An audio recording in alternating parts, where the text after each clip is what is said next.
الرجيم بسم الله الرحمن الرحيم فلا أقسم بالخنس الجوار الكنس والليل إذا عسعس والصبح إذا تنفس إنه لقول رسول كريم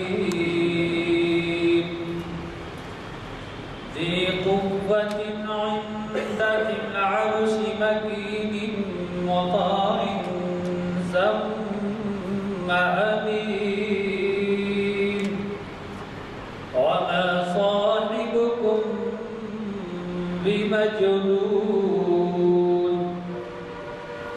ولقد رآه بالأفق المبين وما هو على الغيب بضنين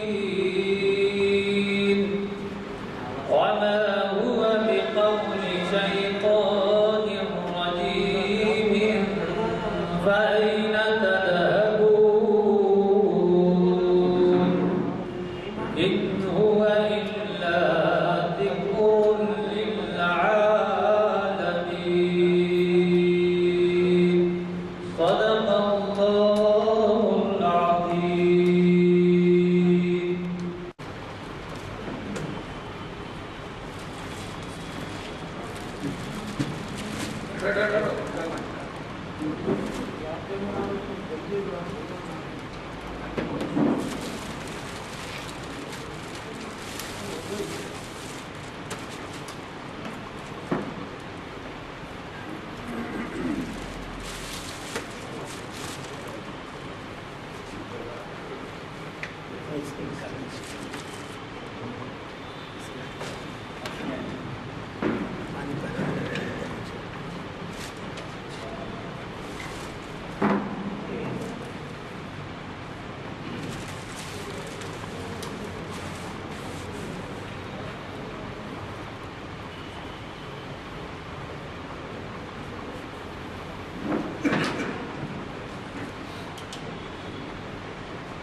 الحمد لله علي الذات عظيم الصفات سميع الذكر مطاع الأمر جليل البرهان وسيع العلم عزيز الحلم كثير الغفران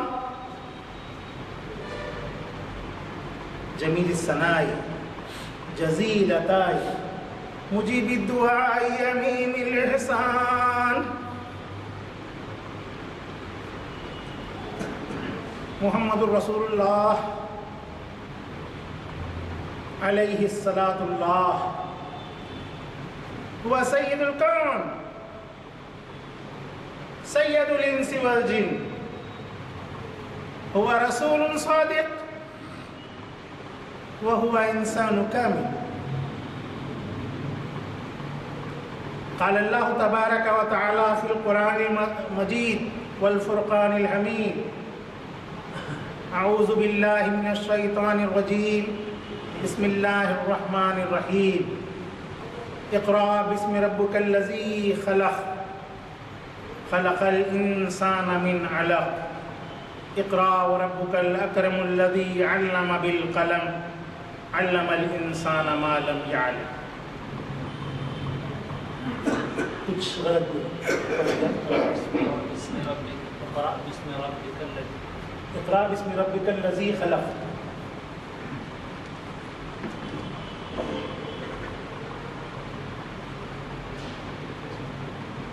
صدر اجلاس عالی جناب غلام یزدانی صاحب senior advocate high court convener محافل مسجد عالیہ،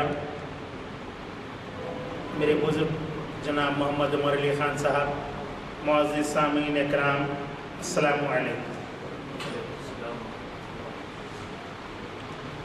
جیسا کہ میرا عنوان ہے نزول وحی اور رسول اکرم صلی اللہ علیہ وسلم کے خطوط. حضرات، اللہ رب العزت اپنی مخلوق کی ہدایت کے لیے آدم علیہ السلام کے دور سے ہی وہی صحیفے اور آسمانی کتابیں اپنی مخلوق کے لیے بھیجتا رہا. وہی اللہ کے کلام کو کہتے ہیں جو وہ اپنے برگزیدہ بندے جو نبی یا رسول منتخب ہوتے ہیں ان کے ذریعے اپنے بندوں تک پہنچاتے ہیں. وحی کا سلسلہ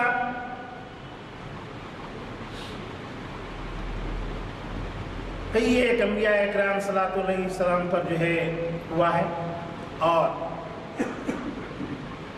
4 کتابیں اللہ رب العزت نے اپنے مقرب پیغمبروں کے ذریعے ہم تک پہنچائی ہیں. زبور ہے، توریت ہے، انجیل ہے اور قرآن مجید ہے آخری کتاب.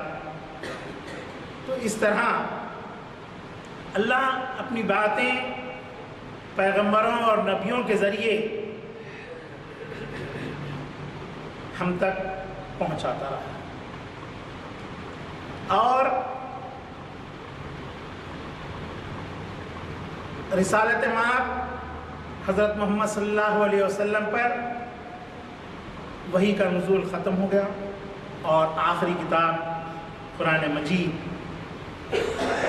جو ہے نازل. اور یہی کتاب قیامت تک کے لیے سبھی دنیا والوں کے لیے جو ہے راہ نجات. نبی کریم صلی اللہ علیہ وسلم کو 40 برس کی عمر میں اللہ رب العزت نے نبوت سے سرفراز فرمایا اور نبوت کے ملنے کے بعد ربیع الاول کے مہینے میں پیر کا دن تھا. آپ غار حرا میں تشریف فرما تھے. حضرت جبرائیل امین تشریف لائے اور اللہ کا پیغام آپ کو پہنچایا.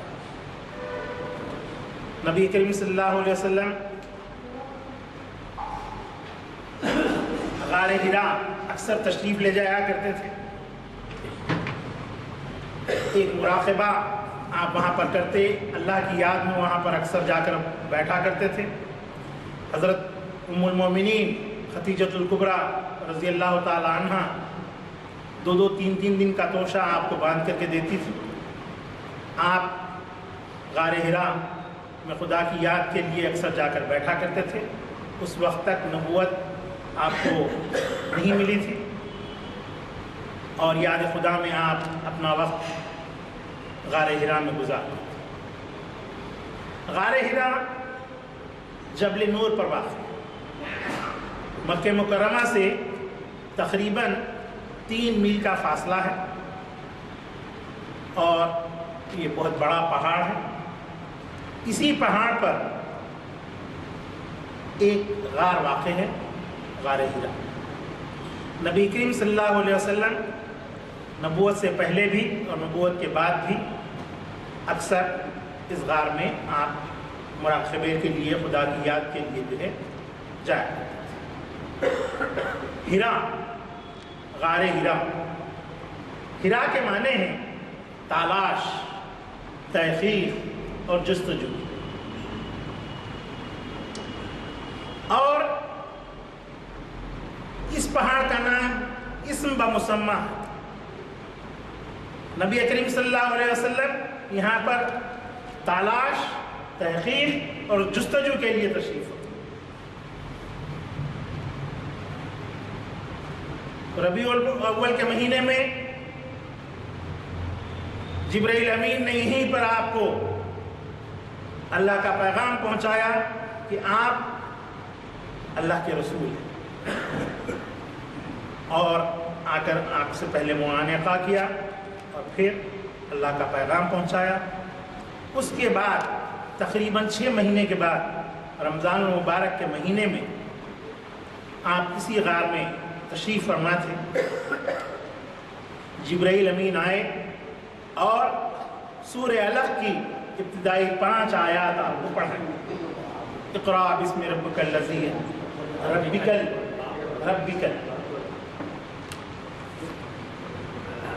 تھوڑا سا زیر زبر کا وہ ہو رہا ہے، اقرأ بسم ربک الذی خلق۔ اور یہ آیتیں آپ نے پڑھی اور یہ آیات سب سے پہلی وحی کے طور پر جو ہے آئیں۔ نبی کریم صلی اللہ علیہ وسلم اس آیات مبارکہ کو، ان آیات کریمہ کو سننے کے بعد اپنے مقام پر پہنچے، مکے کو پہنچے، اور آپ نے حضرت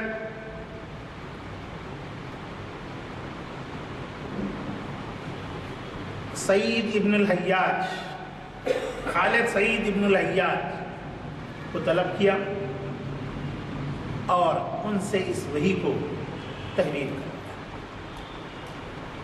تو ابتدائی دور میں اس وقت آج کی طرح کاغذ، ماؤنٹ بورڈ، بلیک بورڈ وغیرہ یا ایسی سہولتیں مہیا نہیں تھیں۔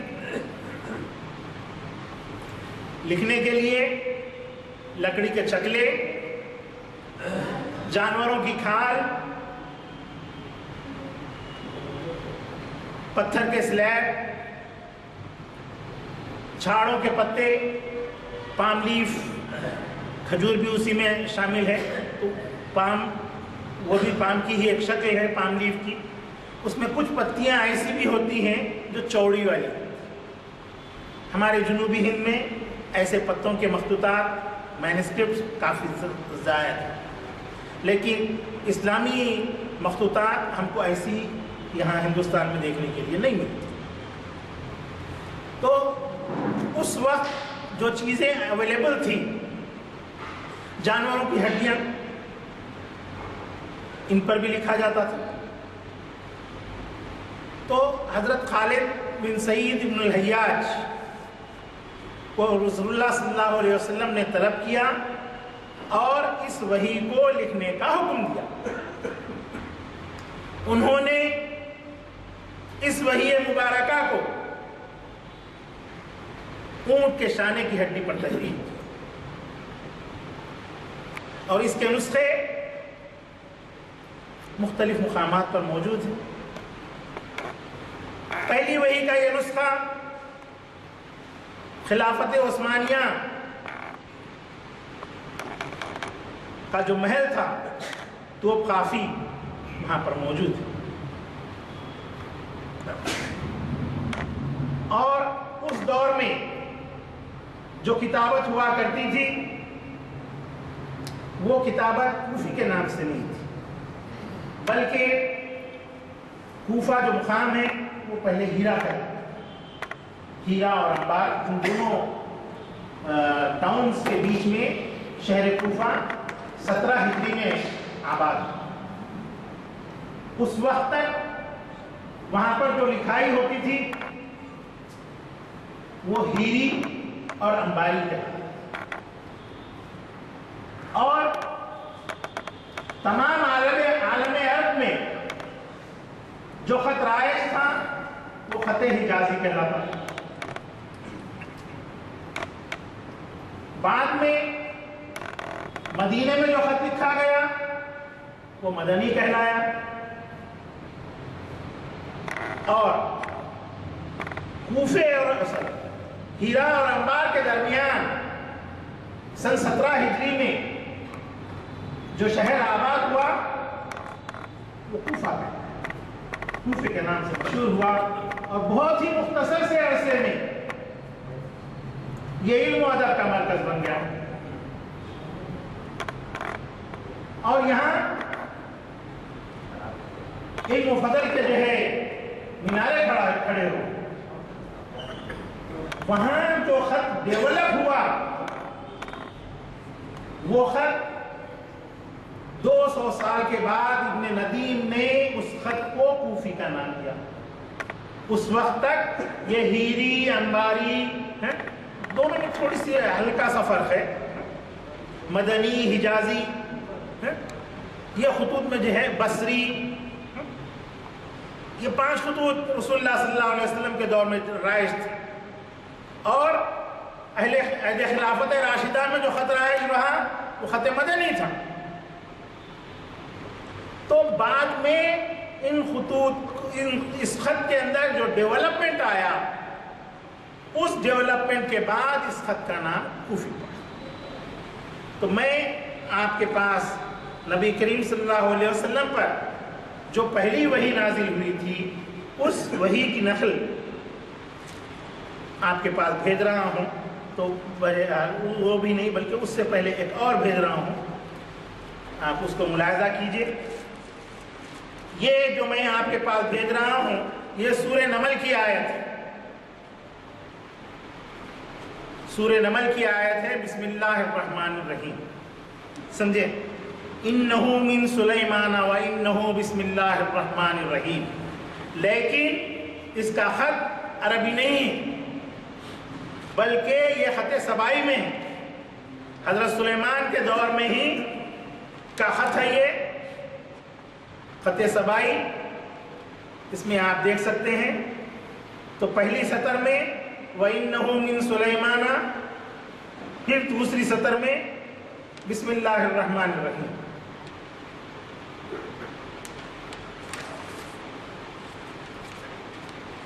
تو قرآن مجید کے نازل ہونے سے پہلے ہی بسم اللہ الرحمن الرحیم جو ہے رائج رہا. یعنی شروع کرتا ہوں اللہ کے نام سے جو بڑا مہربان اور رحم والا ہے. اور اس کے بعد وہ خط سبائی میں، اور اس کے بعد نبی کریم صلی اللہ علیہ وسلم پر جو پہلی وحی نازل ہوئی ہے یہ وحی جو ہے آپ کے خط کوفی میں ہے، جو اس وقت تک خط ہیری اور خط انباری کہلاتا تھا. اور اس میں حجازی اور بصری میں کوئی زیادہ فرق نہیں ہے. معمولی سے فرق کے ساتھ یہ خطوط جو ہے جانے جاتے تھے.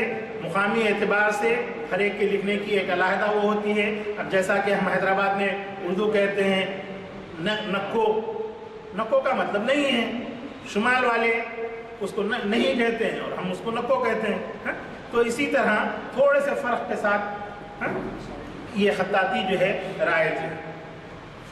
تو میں یہ عرض کر رہا تھا آپ کو کہ ابتدا رسول اللہ صلی اللہ علیہ وسلم کے اس دور میں کاغذ وغیرہ کی اتنی سہولتیں مہیا نہیں تھیں. تو جب بھی جو وحی آتی رسول کریم صلی اللہ علیہ وسلم اس کو ضبط تحریر میں لانے کے لیے کاتبان وحی کو طلب کرتے. اس وقت تقریباً 17 لوگ مکہ شریف کے اندر ایسے تھے جو خطاطی سے واقف تھے. ان خطاطوں میں حضرت خلیفہ دوم حضرت عمر رضی اللہ تعالیٰ عنہ، خلیفہ سوم حضرت عثمان رضی اللہ تعالیٰ عنہ، خلیفہ چہرم حضرت علی رضی اللہ تعالیٰ عنہ، زید بن حارث اور کئی ایک اور دیگر جو ہے 13 صحابہ اکرام ایسے تھے جو خط کے لکھنے سے واقف تھے. تو نبی کریم صلی اللہ علیہ وسلم جیسے ہی وحی کا نزول ہوتا کاتب وحی کو بلاتے جو بھی مہیا ہوتے اور ان سے جو ہے چمڑے کے اوپر، لکڑی کے تختوں کے اوپر، پتھر کے اوپر اس کو ضبط تحریر کراتے. تو اس کے بعد اور یہ جو آپ کے وحی نازل ہوتی تھی ہر سورہ پورا مکمل یکساں نازل نہیں ہوا.